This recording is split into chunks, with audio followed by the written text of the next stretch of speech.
Hey everyone, welcome to Plants and Politics. So I have new figures that were released by the Department of Labor today regarding unemployment.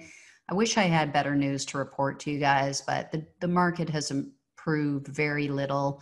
For the week ending October 3rd, so remember we're always a week behind in these reports, 840,000 new unemployment claims were filed through the traditional system, and an additional 464,437 Americans filed new unemployment claims through the Pandemic Unemployment Assistance Program. And that's the system that I mention every week that was created for self-employed people and gig workers and so forth who don't qualify for traditional employment.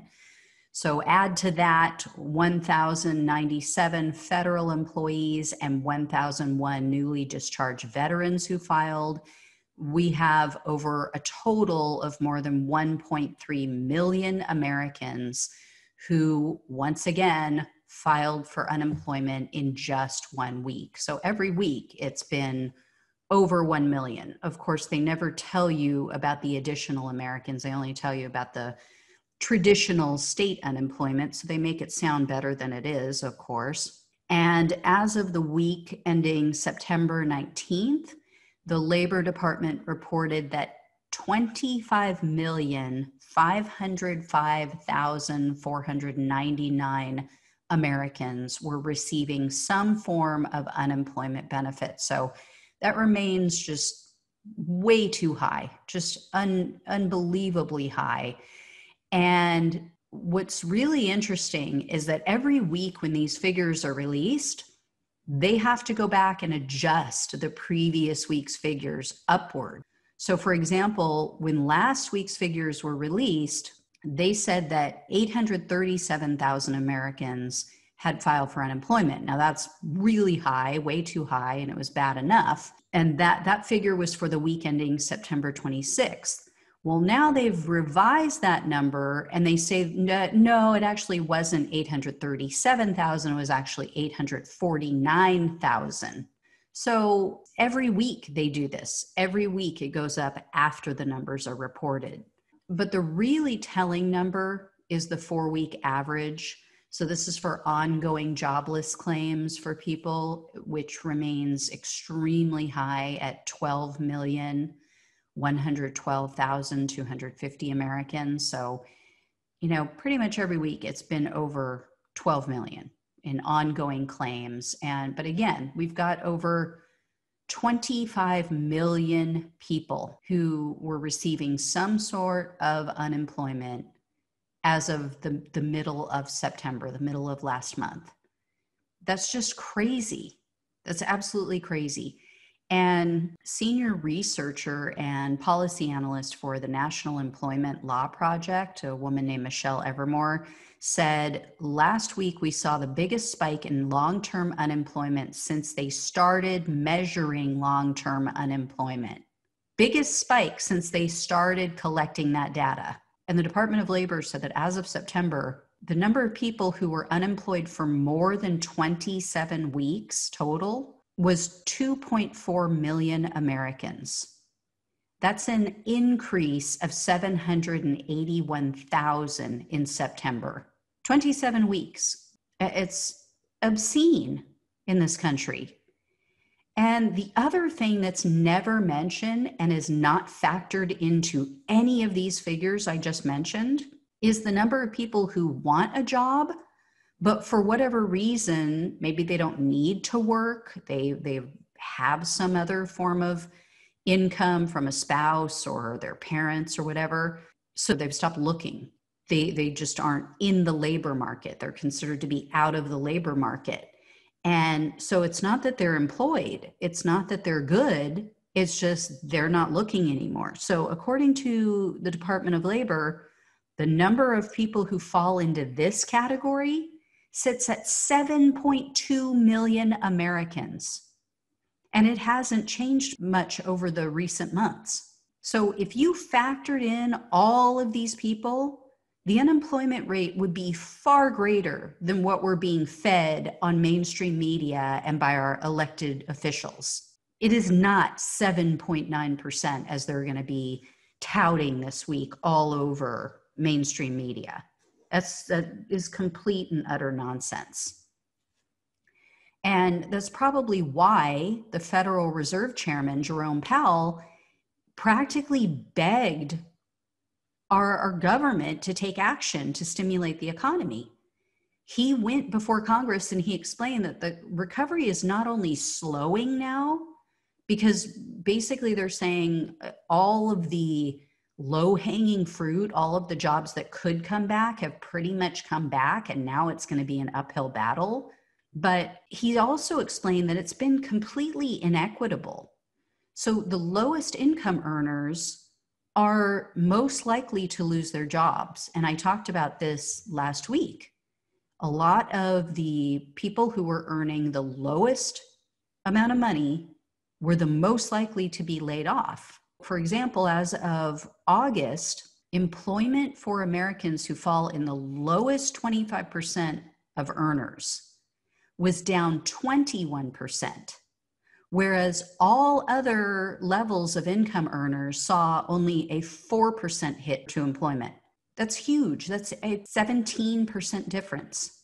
And also, as I mentioned last week, it's incredibly disparate in regard to race and age. The Department of Labor even put out a report this month on October 2nd, just 6 days ago, which shows just how unequal this recovery has been. So as of September, employment rates changed very little for African Americans, Latinos, and teenagers. And overall unemployment remained much higher for all of these groups than that of white Americans or even Asian Americans. So they said in September, unemployment figures for white adults was 7% and 8.9% for Asian adults. However, teenagers had a jobless rate of 15.9%, and it was 12.1% for African Americans and 10.3% for Latinos. That's a huge disparity. And the other thing that nobody ever talks about is permanent job loss. Very few people are talking about this, whether it be in mainstream media or our government officials. By the Labor Department's own measure, 3.8 million people reported permanent job loss as of September.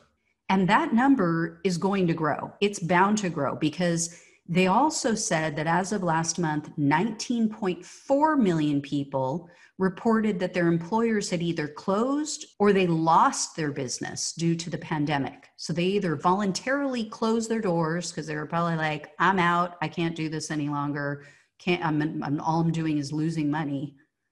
Or they literally lost the business because they couldn't pay their bills. And all experts that any news outlet has talked to agree that the longer someone is unemployed, the harder it is for them to obtain employment. And that's through no fault of their own. The problem is that employers unfairly view these workers as undesirable. So when they see a substantial gap in employment on their resumes, when they see that they've been unemployed for a long period of time, it's kind of like in real estate. When a house sits on the market for a long time, buyers assume something must be wrong with it, or maybe it's overpriced. So people either stop looking at it or the owner starts to get lowball offers. So it's the same thing that happens with employees. They either stop getting called in for interviews, or the only offers that they get are for jobs with far lower pay that they're overqualified for. It's just unbelievable. I mean, our elected leaders are just asleep at the wheel. Either that or they're actively trying to spin the carnage. So last night was a perfect example. Mike Pence was the latest Trump sycophant to lie and say, oh, everything's great, we're in a V-shaped recovery. So take a look at this video. Take a look at what he said at last night's VP debate. Please disperse. Nothing to see here. Okay, no, sorry, I had to do that. It's just, when I heard him say it, that's what it reminded me of. So here's the real video of what Pence said last night. The V-shaped recovery that's underway right now will continue with 4 more years of President Donald Trump in the White House. So what he and others are telling you is that the people they know are doing great. The wealthy, the upper middle class people that they hear from who kept their jobs and maybe have stock portfolios are doing awesome. And why? Because we socialized Wall Street, because we literally pumped trillions of dollars into that market so companies could buy back their own stocks and artificially inflate the values. Even the Labor Department website is trying to paint a rosy picture.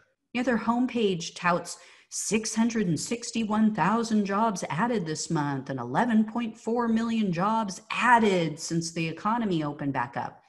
No, those jobs came back. They weren't added. Those weren't new businesses that opened or new jobs that were added to the job market. And they don't seem to recognize or want to acknowledge that many of these businesses are also going to be forced to shut their doors or cut back hours over the coming months. If they don't provide stimulus for average Americans, this thing is going to come crashing down. This is a house of cards because millions of people don't have money to spend to stimulate the economy naturally. And millions of others don't want to spend money. They may have money, but they don't want to spend it because they see this train coming down the tracks and they're bracing for impact. And they just refuse to admit that trickle-down economics has never and will never work. And it is definitely not the answer for this economic depression that we're currently in. And this is going to have long-lasting impacts on not just the economy, but also politics. Because more and more people are waking up and they're coming to the realization that our government only cares about the wealthy and the well-connected. And that in their greatest hour of need, both Republicans and Democrats turn their backs on them. That could be why a record number of Americans were recently surveyed and they said that we need a third party, a third major party in the US. And of course, because Trump unilaterally ended stimulus negotiations the other night, as soon as he got out of the hospital, he was like, oh, I'm good. I'm done with COVID, so to hell with all of you. I mean, he just has left businesses and business owners to fend for themselves. Many of them are going to have to shut their doors. Many of them are going to have to close permanently if something isn't done. You either have to give them money to keep people on their payroll and to keep them afloat, or you have to give money to the people, to the 99%, so that they can go out and shop and spend money and buy things. But even then, even with that, even if you gave every American $10,000 this month, a lot of them have been struggling for the past few months. All they're going to do is bring their bills current because that's their greatest need right now. They're going to keep a roof over their head. They're going to keep food on the table. They're going to keep their bills paid so they don't go to collections. They're going to pay off medical bills from the COVID that they just had. And they're afraid to go out because you've done nothing to stop this pandemic. We've seen no greater example of Trump's administration handling this coronavirus poorly than Donald Trump contracting the virus himself and then spreading it to tons of people in his administration and who have come in contact with him. He's like patient zero and he is the super spreader. You couldn't have a worse narrative for why this administration, this president is the wrong person, the wrong people to get our country back on track. So it's going to be interesting. As always, guys, like, share, subscribe, and I will talk to you soon. Take care. Thanks for listening to Plants and Politics.